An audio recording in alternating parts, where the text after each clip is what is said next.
Yo, what is up, world of tanks, on track Chinese light tanks. Today I'm featuring the WZ-131. I have not played this tank in something like 3-4 years, and I decided to do a on-track video featuring the WZ-131.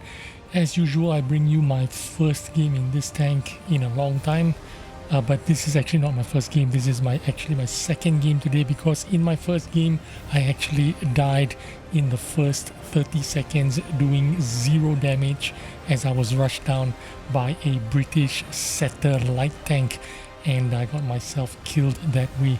But anyway, the WZ-131 was my favorite tank back in 2016 probably, when this game when I first started playing this game, and I really enjoyed this tank very much. Although it has come a long way, it was nerfed during the light tank apocalypse of, I think, a 9.18 patch or something like that.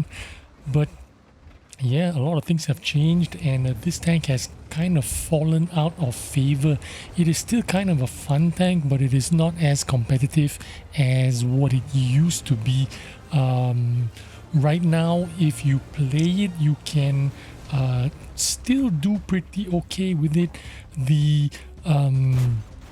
attributes of this tank, actually, you know, as with all light tanks, stealth, vision, mobility, you don't have a lot of you don't have great gun handling in this tank, because light tanks are just designed that way. This tank in fact reloads in 7.19 seconds compared to the Type 62, which is the light tank, which is a premium light tank that reloads in 5.2 seconds. So I don't know why they did this. They nerfed the WZ-131. It, you know, made the Type 62 de facto a lot better. However, you do get pretty good penetration on the standard ammo. I mean, when I say pretty good, it's better than the Type 62. 159 penetration on the standard shells, and on the premium shells, which is heat, you get 230 penetration, which you need a lot of it sometimes, especially if you're going to shoot heavy tanks in tier 7 or any tank in tier 8 for that matter. If you are trying to just play this with standard shells, it's very difficult. You do need to carry a healthy amount of heat shells, and that's exactly what I do. I kind of do it half and half, heat shells and standard AP shells. I am running optics, vertical stabilizer, and rammer. This gun for me reloads in 6 seconds because I have all the cruise skills and whatnot. If you don't, the stock reload time is 7.19 seconds. You can get view range over 450. I think I have mine to some kind of a 460, 470 view range, which is pretty good for a tier 7 tank. And like I said, this was my favorite tank. I played the shit out of this tank, but it is not as good as it was back in 2015, 2016. You see me now playing actually very passively, to be honest with you. This was my second game. My first game I actually died because I was overconfident. Well, not overconfident. I remember the good old days, thinking how aggressive and how powerful this tank was, and I got immediately outspotted by a setter, got caught out in the open, and died with 0 damage under 30 seconds. And that was my first game back in the WZ-131 after 3-4 years. I think 2017 was the last time I played this tank. But yeah, now that this tank is back on the on track, which means you grind your way through the 5916 and then the 131 and then the tier 8 WZ-132, and then the tier 9 132A, and then the tier 10 1321. Decided to show you a little bit about what this tank can do. Although I'm being actually not aggressive at all. I'm trying to be as careful as possible. Only managed to get 827 damage so far. You see me miss a lot of these easy shots that are actually really close range, and that's not because the gun has terrible dispersion or gun handling.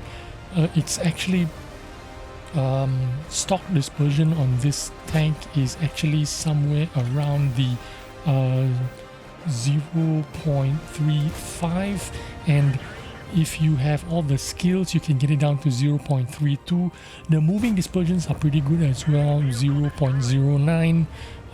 So in terms of moving dispersion and actual dispersion, it is actually not very bad. But you see me missing a lot of those easy shots. It's because of the aim time. The aim time is pretty slow, 2.24 seconds, and what makes it worse is the bloom after you fire is 2.36 dispersion, which means after you fire the bloom goes up to 2 point something, you know, 2.36. This is with all my crew skills and with all the equipment that I'm using.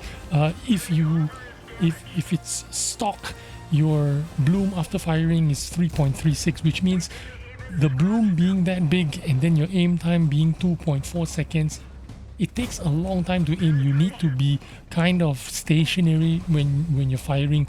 Like for instance, me fighting this SU-152, it's not a problem because I'm kind of stationary. My bloom isn't moving that much. I wasn't. See, as soon as I rotate my hull or rotate my turret, you can see that bloom absolutely explode. Massive. So if you are in a stationary position, you need to come to a complete halt to fire your gun accurately and make your gun work for you. If you are trying to shoot on the move, it is really difficult to hit anything. Me trying to fight this IS here, very hard to penetrate it. I need to completely aim and shoot the lower plate as well in order for me to make any kind of impact on a heavy tank frontally. I'm glad I was quite lucky to get the side there and get it on fire. The reload time 6+ seconds, really slow, but it's not too bad for my second game, and I got an ace tanker for it. I can't really complain that much, but I do say that this tank was not as great as it was before, but it is still kind of up there in the fun tanks. There is a reason why this was my favorite tank for a very long time back in the day. If you want to see some replays of this tank, I'm going to leave a link on the top right so you can catch it before you leave the video. Thanks for watching. I'll see you on the next video. Bye bye.